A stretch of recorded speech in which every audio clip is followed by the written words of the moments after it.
Hi again, and welcome to At the Iowa Farm Table, a podcast about how the food system in Iowa does and does not work.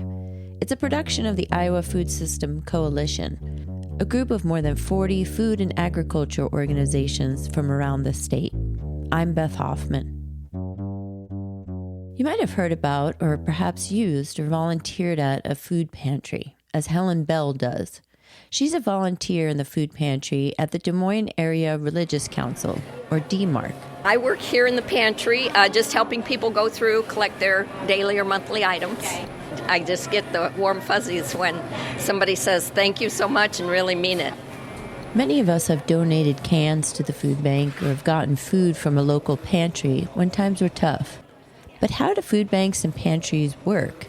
And do we really need them here in Iowa? The food pantry at the DMARC facility looks a lot like a mini supermarket. There's shelves lined with canned goods, beans, tomatoes, soups. There's produce in bins and freezers with meats. Shoppers roam the space with shopping carts, and volunteers like Helen Bell help clients navigate the space. There's a great need, and the people are really wonderful. Yeah, most of the people who come in are just truly grateful.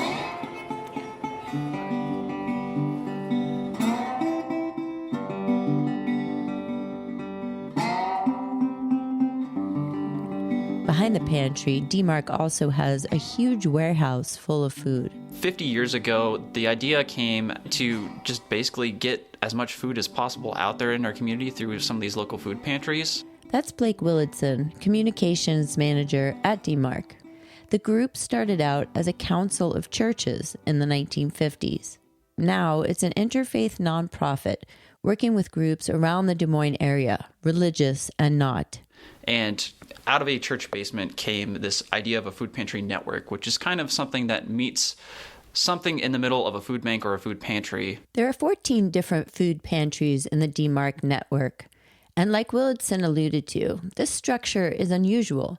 Typically, food pantries function independently in a community, faring for themselves. Luke Elzinga also works at DMARC as a policy and advocacy director. In other communities, you will have individual food pantries run by different groups who all work with a local food bank typically.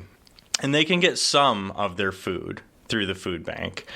But the rest of it, if they're providing any additional food, they're needing to go out and fundraise for, host food drives for, purchase that maybe at even a grocery store or a Sam's Club. Food banks usually do the bulk purchasing and can take large donations of food, like outdated or overstocked food from grocery stores.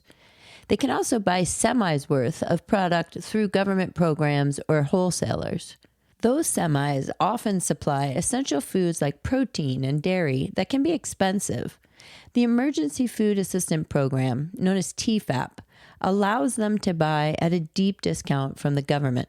Last year, Feeding America, a network of food banks across the country, reported that the TFAP program supplied more than 1 billion meals, or 20% of all the food they distributed.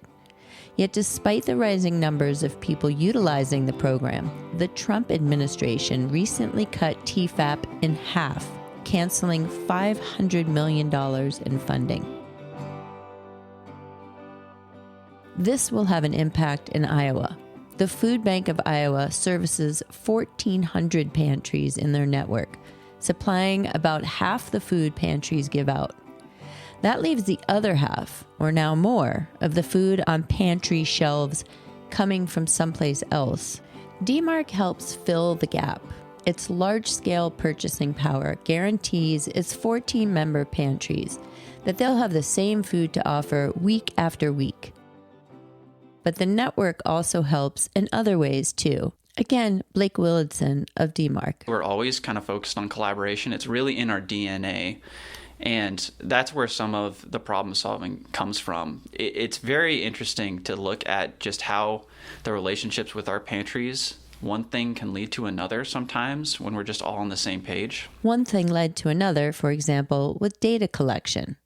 When people come to a DMARC pantry, they fill out a short questionnaire. This provides a robust database on how and why pantries are used in Des Moines. We started a centralized intake process, and that information really helps us in telling a broader story of what's going on in our community and why people are experiencing food insecurity and how prevalent it is. And we can tell that in real time. So what is the story? Let's do the numbers. Since the pandemic has hit, essentially we've seen more and more folks visiting our pantries. In 2021, that was right around 40,000 people. And as we hit the end of June, that 12-month period, where we'll be right around 80,000 people. That means DMARC doubled the amount of people it serves in less than 5 years. But who uses the network of pantries? Although the pantries assist every kind of person imaginable, the data they've gathered has helped DMARC create a composite of the most common visitor. A typical client to a DMARC food pantry is a white, non-Hispanic woman with a high school degree. She has at least one child, lives below the poverty line, and is not enrolled in SNAP. More than a third of those served by the network are also children under the age of 17. And almost 10% are seniors. A whopping 38% of those served are working or disabled adults. This means that less than 20% of those who used a pantry last year were unemployed. And perhaps most surprisingly, half of all visitors to a pantry came only once or twice.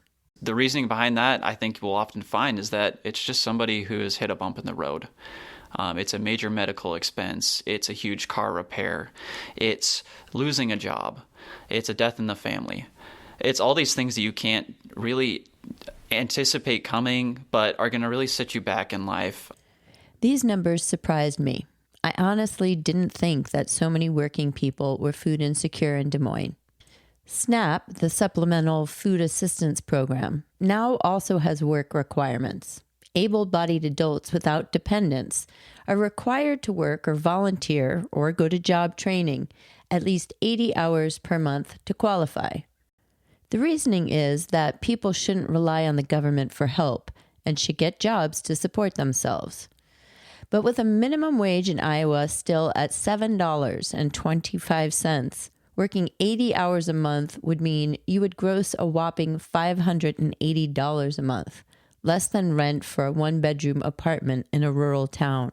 So the thing that's really important for us is not only are we providing food, we're providing a dialogue for how to address this issue in a way that we can talk to policymakers, we can talk to folks who are influential in this community and say, this is exactly what we're seeing. This is one of the defining things about DMARC. They're not just about hunger. They also advocate for better policy. They use the data they collect not only to inform, but to help change the system. Again, Luke Elzinga. We believe that if we're serious about ending hunger and food insecurity in our community, that doesn't mean just providing more and more food to more people in need. It means actually ending hunger and food insecurity, addressing the root causes of it. And we know that policy is a huge piece of that, and we are not shy about advocating. Hunger is an issue many groups say they want to combat. But advocacy often takes the form of food drives or raising money. Much less frequently do groups do what DMARC does, advocate to address the causes of food insecurity. We want to put ourselves out of business. We want shorter lines at food pantries. And that's why we engage in advocacy around basic needs like housing, childcare, living wages, and why we do work with the Iowa Food System Coalition. The Iowa Food System Coalition brought together food leaders this year in 2 lobby days at the legislature. It was an attempt to educate our senators and representatives about the needs of the community, especially at a time of so many cuts to essential programs. What we are seeing is government, I think, stepping away from this responsibility toward its citizens, toward its residents, toward the people of Iowa, and asking more and more from nonprofits who are being stretched thinner and thinner. Again, Blake Willardson. As Luke is talking about these broader policy and advocacy challenges that we're facing, it's going to take everybody in this community to get on the same page and understand exactly how extreme this challenge is right now, because people don't wear this like a scarlet letter when they're going out and about in the community. But I guarantee, if you're listening to this podcast and you're on the treadmill or you're on your way to work, you've probably interacted with somebody once or twice already who is visiting a food pantry at some point this month.